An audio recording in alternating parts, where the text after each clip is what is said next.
Welcome to the Author Friendly Podcast. This is your host, Carla King, talking with the people behind the products, tools, and services you use on your self-publishing journey. This podcast was inspired by my consumer's guide for self-publishers, which you can find at authorfriendly.com. Also on authorfriendly.com are the show notes, so you can follow along with this week's guest in our next half an hour. Thanks for listening. People who've taken one book through Fictionary often come back and tell us their second book was easier to write because the knowledge is now in their head. And so they're thinking about those things as they're writing instead of after they've written their draft. That was Kristina Stanley, the CEO of Fictionary and also a best-selling author. Fictionary is a company that helps writers tell better stories with a tool that analyzes your manuscript. In a way that will astound you, data and other visual aids allow you to evaluate your book on a scene-by-scene basis. It displays your structure, arc, characters, plot, settings, entry and exit points, and a lot of other elements of your story. I think you'll be amazed, and I think you'll want to use it. Enjoy the episode. Hi, Kristina. Welcome to the Author Friendly Podcast. Hi, well, thank you for having me today. Yeah, I had to have you on right away because I just taught this self-publishing workshop in Tahoe, and I demonstrated, well, actually, I played your short little video about what Fictionary is to the writers there. Yeah. And I never saw so many chins drop to the floor. They were amazed. They were thrilled and amazed. So, I thought, I have to put this on the podcast right away. So why don't you just quickly, in a nutshell, tell us what Fictionary is and what it does for authors, and then we'll dive deeper into its features and its costs and all of that. Well, that sounds great. Thank you for the lovely words about Fictionary from your writers. That's always exciting for us to hear. So Fictionary, it's online software, and it's meant to simplify story editing. And it's to help a writer really be their own editor from a story perspective and to help them tell a better story. And it's really designed to guide a writer through a scene-by-scene evaluation of their own story and get the writer to focus on each scene and figure out how to improve it on their own before they take their story out and share it with beta readers or maybe another editor or take it to self-publish on Amazon or something. Yeah, because editors are expensive, and I know that I put my words through Pro Writing Aid. Some people use Grammarly or AutoCrit before I give it to an editor because I don't want an editor to work on the stuff that an electronic editor will do for me, right? That's right. And that's really what Fictionary is about. And we've worked with a lot of editors over the last couple of years. And the feedback we're getting from them is they love to get a story that's been through Fictionary because then they're working on really interesting high-level story issues versus something the author could do themselves, which is maybe not so interesting to an editor. Great. So why don't we go feature by feature, like what Fictionary actually does. What really caught me though, maybe we could start with this, is when I put my story in, and you can see this in the video. So this is for the people who are listening in their cars, so they can't access the video or go to look at fictionary.co. You can follow along there. So tell me, you input your story, you upload it, and then it outputs this narrative arc. I mean, what? How does that happen? That's my favorite, the story arc. So what's happening is the author's importing their manuscript, and our software is scanning it, and it builds the story arc, but it is based on what makes a commercially successful book. And so the software goes through that, and it draws as a recommended story arc, and then it draws what it thinks the author's story arc is. And what we're doing there is to give the author some guidelines of where to look for their key scenes and where they should be. And it's lovely when an author gets back to us and says, wow, my inciting incident was 30% into the novel, and so way too late. And they take it and move it earlier, and all of a sudden the story structure is better and it captures a reader quicker. And so it's really, there's work for the author, so I don't want to be misleading there. The author has to look at the story arc and decide, do they agree with what Fictionary is saying for their story? And if not, they can say, no, my inciting incident is really scene 2. It wasn't scene 4. And they can just update it. And the story arc will then redraw. And by the time they're done with Fictionary, their story arc should be pretty close to the recommended story arc. And then they know they've followed something that's going to be engaging to readers. Wow. Yeah. Okay. So it still seems like magic to me. It is. I call it our magic. That's our word. Yeah. And let's look at some of the other things it measures, starting maybe with pacing. Okay, so pacing is an interesting one. We get a lot of writers who come through from Wattpad, for example, where they're writing their story as they go and haven't really thought about overall structure, and pacing is one thing that comes out pretty clear. And so Fictionary takes the manuscript and splits it up into scenes, and it counts the words in every scene, and then it draws a graph on a scene-by-scene basis of how many words are in each scene. And so it'll show the writer, if they really want to pick up pacing, they can shorten their scenes, and they can see where their long scenes are to shorten them down. Or if they want to slow it down and they know where, they can look at that and go, okay, I need to increase my word count in a particular scene to slow down the pacing. And they can also do things like, people these days read quite often on a small device. And so longer scenes are hard and tedious for a reader. And so they can check. They don't have any scenes in there that are 6,000 words or 10,000 words or something that a person is just going to have it's too long. Even if it's a good story, it's just too long. And they need to look at places where they can break it up. That's a good point. And now I read literary fiction, which may not follow that right. that sort of same pacing, that quick pacing that you want in a crime novel, which is what you write, by the way. Let's say right up front, you're an author, and you, yes. I understand you created this out of your own need to replace some Excel spreadsheets that you were working on to try to figure all this out for yourself?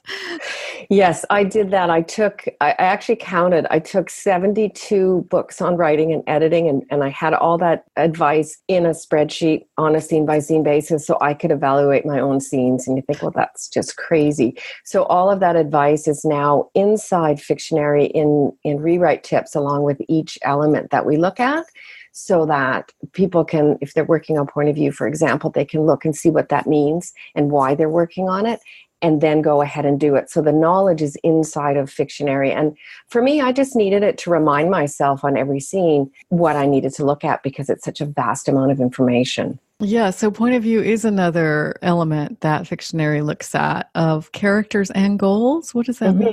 A lot of authors struggle with point of view and don't have a plan for who has the point of view and how often and who are their key characters. So one of the things to figure out from a writing perspective is who really are the point of view characters. And we have a visual that shows the author how many points of view they have, the order that they appear in, and the percent of scenes they have. So what that does is it tells the writer, does my protagonist have most of the scenes? And really the protagonist should. So they can look and go, not really. So maybe they want to fix that up. Or I don't have enough scenes. I'm writing a love story and my love interest doesn't have enough points of view. And they can see it very quickly what they've done.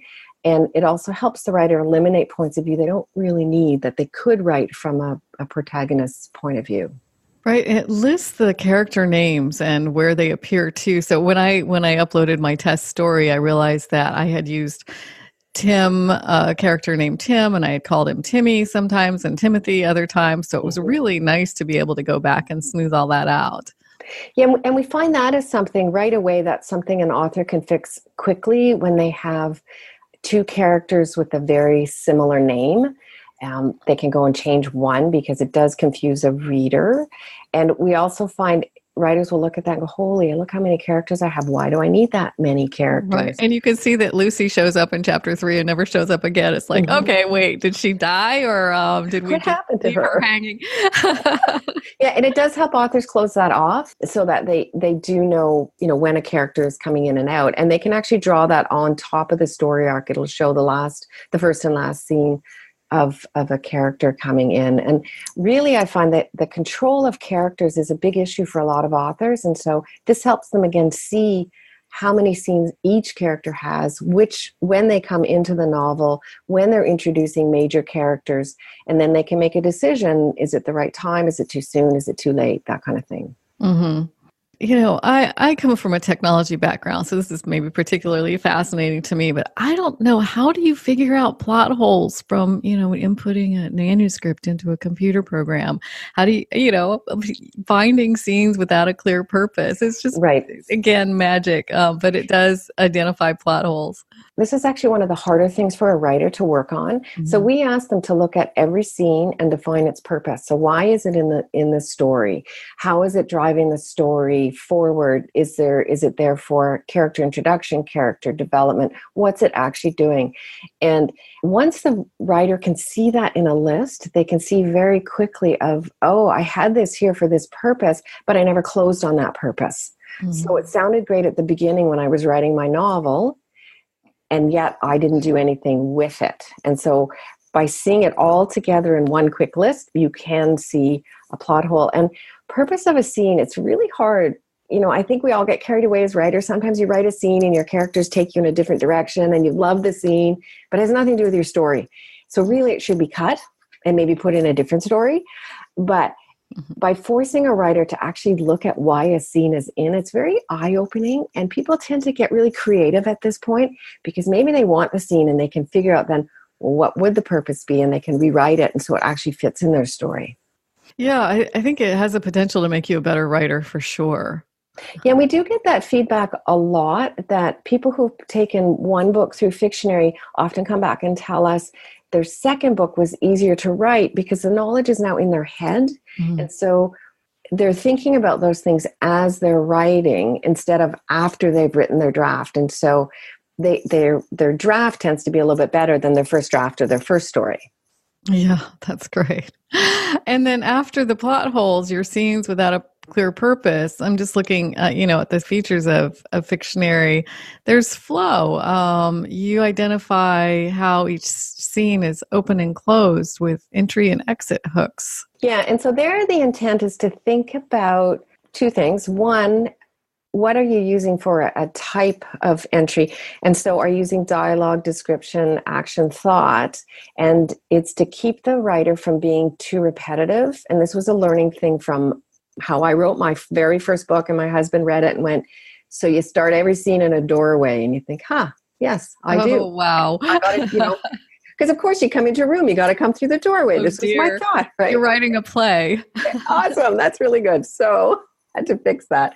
And so it shows the writer when you're trying to, if you're having an in-depth character scene, maybe it's not a bad idea to start with dialogue, but if it's an action scene, you could start with action. Or if you're writing a thriller action, you want a higher percentage of your scenes to start with action versus descriptions of a neighborhood or a tree or something, right? So depending on what you're writing, and it helps the writer think about that.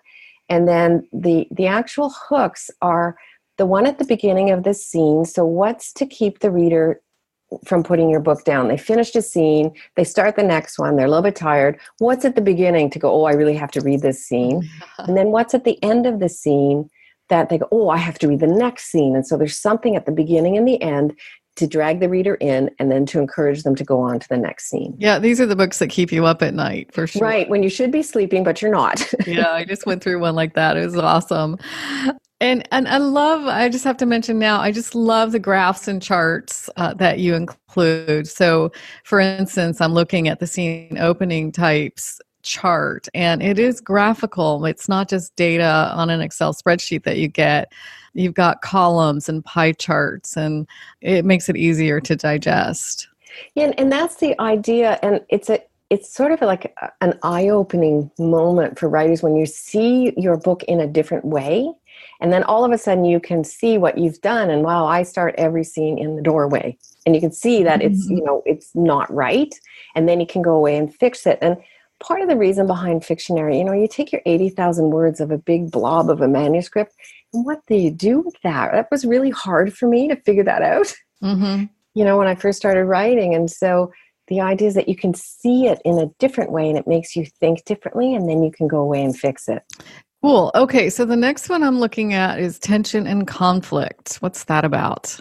So that is about looking at every scene and making sure you have something in there that is one or the other or both. And, there's different levels of conflict and there's different levels of tension. So you don't want it to be all conflict or all tension, of course. And so the writer there just puts in a quick little one-liner of what it is that's in that scene. And when they look at a scene, if there is no tension or no conflict, probably it's going to be a little bit boring. So, we have a big description about that within Fictionary too. I just want to be careful here to say it's not about an action fight scene or a full-out argument between a couple. It can be very subtle tension where there's an underlying argument or just something that keeps the reader on the edge of their seat. Well, we'll finish up. There's a couple more measurements that you make. One is empty stage. Yeah, so the empty stage is when an author writes, say there's two people having a conversation, but you don't know where they are, you don't know what their surroundings are. So it would be like putting two people on a stage and there's nothing there. There's no props. And so the idea here is you look at what senses are you using, what objects are in the scene, and particularly in fantasy novels, keeping track of objects are a very important thing.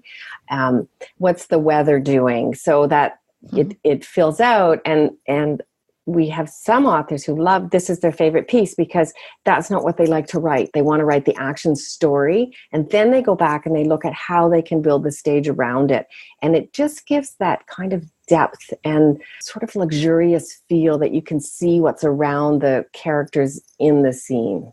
And in here, you've got the scene name, and then you have the objects around them.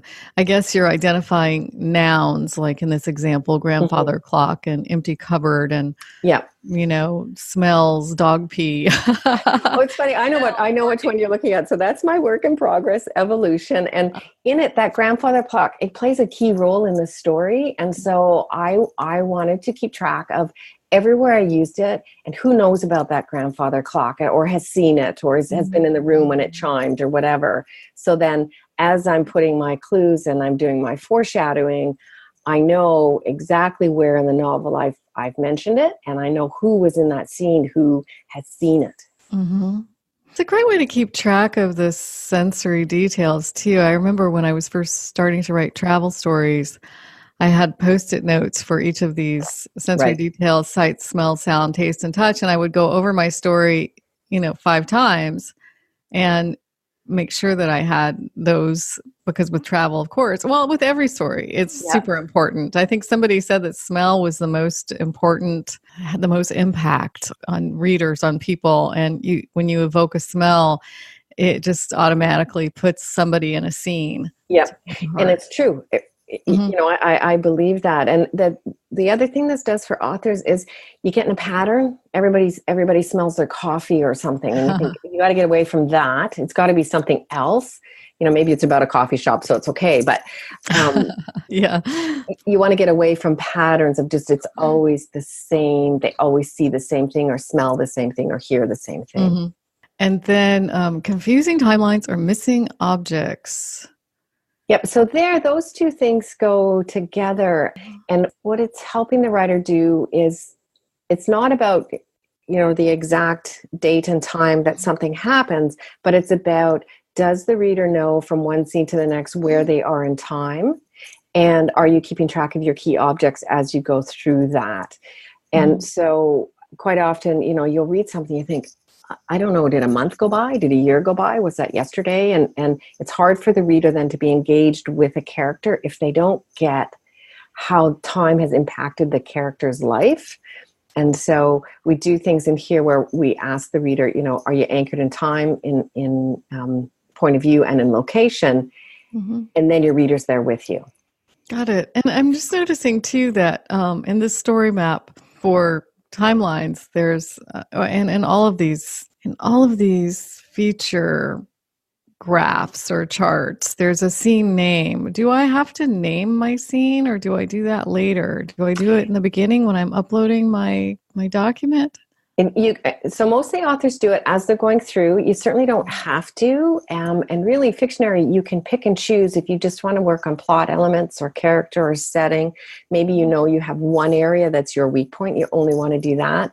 The scene naming helps the writer really know what the scene is about. So if you can name your scene in 3 words or less, you pretty well know what it's about. And then you know what the purpose is as well. It comes right along with it.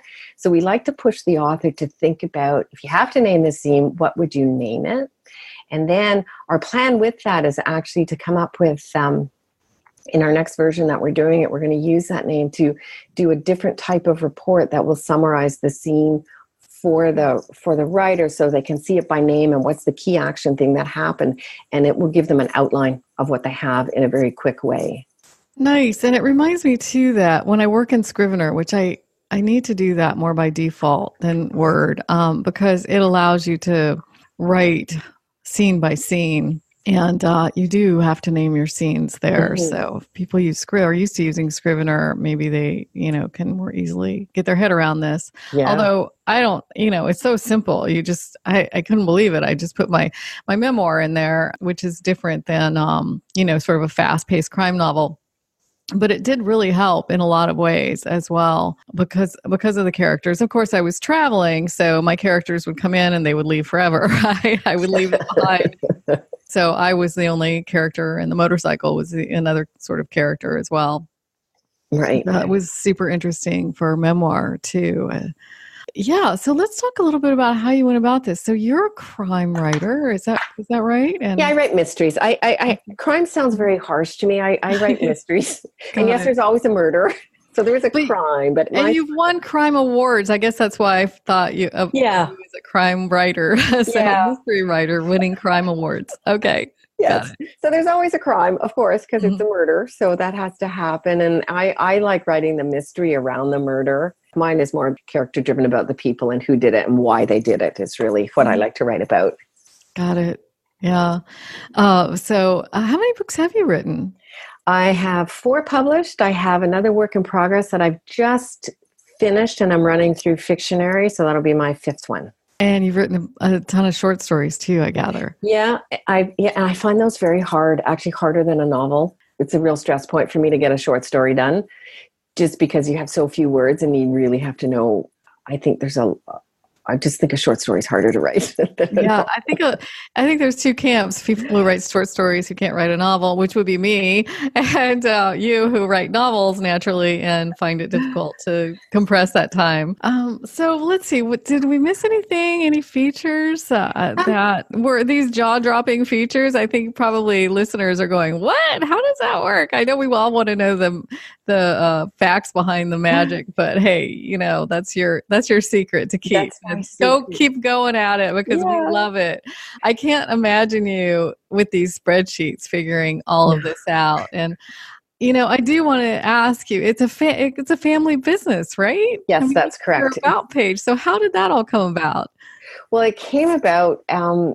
So I don't know if you know this about me. So I've lived on a sailboat twice. And the last time we were sailing, my husband and I, for 5 years. And that's when I wrote my books. And of course, I had a very little space. And so I had all these spreadsheets going on my computer. And when we came back, my husband actually had the idea to go, I bet there's other writers out there who have this problem and it could help them too. So why don't we build this and sell it? And I thought, okay, sure, that sounds great. And turns out my brother, who has been in software development his whole life, is also an author. He writes horror and young adult thriller. And so he has both of those things going. So we came home and to Victoria, where my brother lives, and decided the 3 of us were going to do this together. How fun. And how long did it take you to figure that out? Well, so we kind of worked on it for about a year before we started our prototype. And then we built a very early prototype and we went out to the writing community and had a whole bunch of writers and editors come through and help us define how this could help more writers than just how I write or just how my brother Michael writes. And so we took all of that and then spent maybe about 6 months taking all that input and rebuilding it. And so last January, we came out with the first real version of Fictionary, I'll call it. And Mhm. then we've spent since then working with writers, which is very exciting because we have some lovely writers who are so helpful. And Great. so we get lots of feedback. And then we're just about to come out with our next release toward the end of October Mhm. based on what our writers are telling us what they want. And Mhm. so we're going to make importing a little bit easier. We're going to allow people to come in and write from a first draft. We're adding some simple things like drag and drop and just some editing things that people wanted that would make things easier. And we'll do multiple manuscripts because people are going, I finished my first book and I don't want to lose the data. Can I put another manuscript in? So we're going to add that. And you can edit within Fictionary, is that right? Mm-hmm. Yep, that's correct. And the other exciting thing, we just did a bundle with Pro Writing Aid, but both Grammarly and Pro Writing Aid extensions work beautifully in Fictionary. And so a person can do the same, they can do their story edit and do their copy editing right within Fictionary. And so I love that. Nice. I love Pro Writing Aid and Yeah, I do too. Grammarly both. Yeah. Great. Okay, so it's a browser-based process. So Yes. you don't download anything on your computer. How do you pay for it? So it's $20 a month or it's $200 for a yearly subscription. Great. And there's a free trial for 2 weeks, I think, right? Yeah, there's a 14-day free trial. And we like that because it really gives an author a chance to go in and see, is it for them? Are they at the right stage? Because sometimes people come in and they go, oh, I'm not ready for it. I'll come back in 6 months. We also have an on hold feature so that we know writers don't edit 100% of the time. So if you're working hard for 2 or 3 months, but you need to stop because it's Christmas break or whatever, we allow an on hold for free, and you can just put it on hold and then start again when you're ready. So you don't have to pay every month if you're not actually using it. That's awesome. That's like my gym membership when I go traveling. I put it on hold. Right? It's perfect because people have lives. You go and do other things. And I know I love editing. It's not all about editing, but people need a chance to go away and do other stuff. Yeah. Well, thanks for sharing that. Yeah. And you are also an editor. Is that right? Yes, I love editing, and I have to be careful I don't take on too much because it's kind of, when you really like something, it's easy to do too much of that. Well, yeah, because you don't have to work on your own stuff if you're editing somebody else's. And for me, I love working with writers, and I always learn a ton. You see what other people are doing, like, oh, that didn't work, and I can see exactly why it didn't work. And then when it comes to my own writing, you just use that and think, okay, I won't do that because that didn't work. So let's get a little bit more techie. Let's see. It works on Safari or Chrome, right? That's right. I always push people toward Chrome for a lot of techie reasons that I won't get into here, on the Mac or the PC. And what kind of document does it have to be? Can you put a text doc in or? No, we've chosen just DocX. And mostly because, just Word and DocX specifically, and mostly because every app converts to that and then it exports back out to DocX. Right. Okay. Super easy. Awesome. Yeah. Cool. What else? When I signed up, I think I got a little course. Yes. And so the course is designed, it's 13 lessons, and it's obviously designed around Fictionary, but they're all structured so you get your writing lesson first, and then the second half of each lesson is how you use that knowledge within Fictionary and make the most out of Fictionary. Oh, wow. And it's October right now. Next month is NaNoWriMo. I suppose maybe in December or January, you're going to get a lot of signups.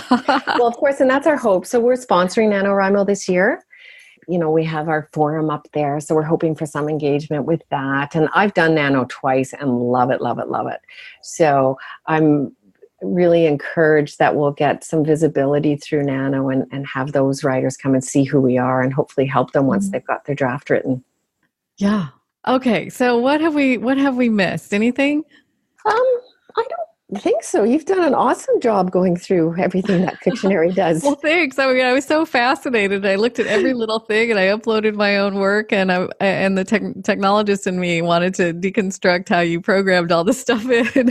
Sort of. I mean, I understand you're a mathematician as well. How do you become a mathematician and a writer? I don't have that part of my brain working as well as you do, obviously. I don't know. I mean, that's just how I started my career, and I had a high-tech career and went through that. And when we were sailing, I really needed something to keep my mind busy that was challenging. And I chose writing and kind of started that way. That's awesome. Yeah, it's a great way to travel and write. And, the traveler in me wants to ask you all about your adventures sailing around the world. But this 30-minute podcast is just so that authors can figure out what your product is and how to use it and to highlight that. So we'll save that for another time. Perfect. The last question I like to ask people is, well, you've been working as a writer and editor for so long, and now with so many other authors with Fictionary, do you have any collective wisdom or advice for writers that will help them succeed as a writer or a self-published author? I was going to pick what I think is the most important. I would say really learn your craft. Even if you're going to use tools or you're going to use a professional editor, you as a writer need to know what's good and what's not good. And if you don't learn your craft, it's very difficult to determine what advice you want to take or not take when you're getting ready to publish. But if you have a strong knowledge of your craft and then turn it into your art, I think it gives you the power of controlling your story, how you want to control it, but still having room to let others help you do that. Wow. So you've separated, interestingly, craft and art. So learning the craft, like all of these pieces that you break out in Fictionary, you mean like plot and scene and narrative arc, and then applying it to your story? What do you mean by that? For example, I'll talk about point of view for a second. So point of view is just really who's telling the story, if you put it in a very simple way. And then there's books and books and books on what that means from a craft point of view, from high level, omniscient to detailed, in-depth, very close point of view. And if a writer, if you know the craft behind it of how to write a very close point of view versus an omniscient point of view, you can control your scene and how you want the reader to feel and experience that scene. But you as the artist are putting the story on top of that, and it's your word choices and how you form your sentences that's adding your style and I like to call it your art to it. But it's very difficult to do that well if you don't understand the basics behind it. Wow, thank you for that. That's a great way of putting it. It brings to mind paintings.